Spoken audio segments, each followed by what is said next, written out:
Chapter 17. Now after they traveled through Amphipolis and Apollonia, they came to Thessalonica, where there was a synagogue of the Jews.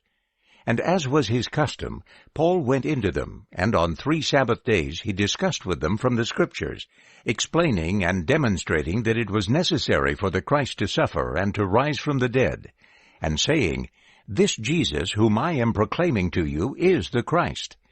And some of them were persuaded, and joined Paul and Silas, and also a large number of God-fearing Greeks, and not a few of the prominent women. But the Jews were filled with jealousy, and taking along some worthless men from the rabble in the marketplace, and forming a mob, threw the city into an uproar. And attacking Jason's house, they were looking for them to bring them out to the popular assembly. And when they did not find them, they dragged Jason and some brothers before the city officials, shouting, "These people who have stirred up trouble throughout the world have come here also, whom Jason has entertained as guests. And these people are all acting contrary to the decrees of Caesar, saying there is another king, Jesus." And they threw the crowd into confusion, and the city officials who heard these things. And after taking money as security from Jason and the rest, they released them. Now the brothers sent away both Paul and Silas at once, during the night, to Berea. They went into the synagogue of the Jews when they arrived. Now these were more open-minded than those in Thessalonica. They accepted the message with all eagerness, examining the Scriptures every day to see if these things were so. Therefore many of them believed, and not a few of the prominent Greek women and men.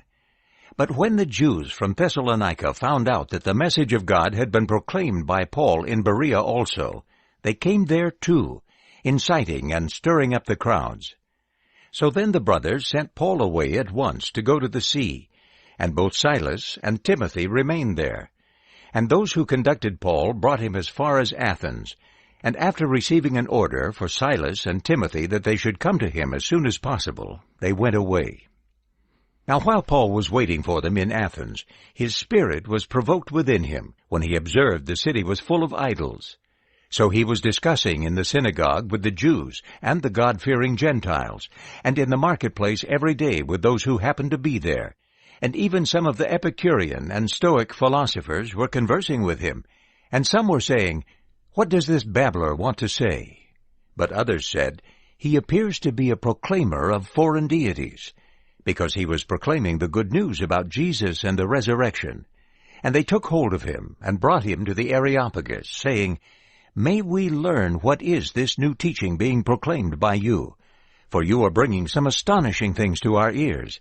Therefore we want to know what these things mean."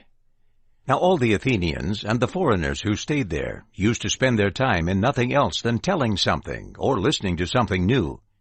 So Paul stood there in the middle of the Areopagus and said, "Men of Athens, I see you are very religious in every respect. For as I was passing through and observing carefully your objects of worship, I even found an altar on which was inscribed, 'To an unknown God.' Therefore what you worship without knowing it, this I proclaim to you. The God who made the world and all the things in it, this one, being Lord of heaven and earth, does not live in temples made by human hands. Nor is he served by human hands, as if he needed anything, because he himself gives to everyone life and breath and everything. And he made from one man every nation of humanity to live on all the face of the earth, determining their fixed times and the fixed boundaries of their habitation, to search for God, if perhaps indeed they might feel around for him and find him. And indeed he is not far away from each one of us, for in him we live and move and exist, as even some of your own poets have said, for we also are his offspring. Therefore, because we are offspring of God, we ought not to think the divine being is like gold or silver or stone, an image formed by human skill and thought.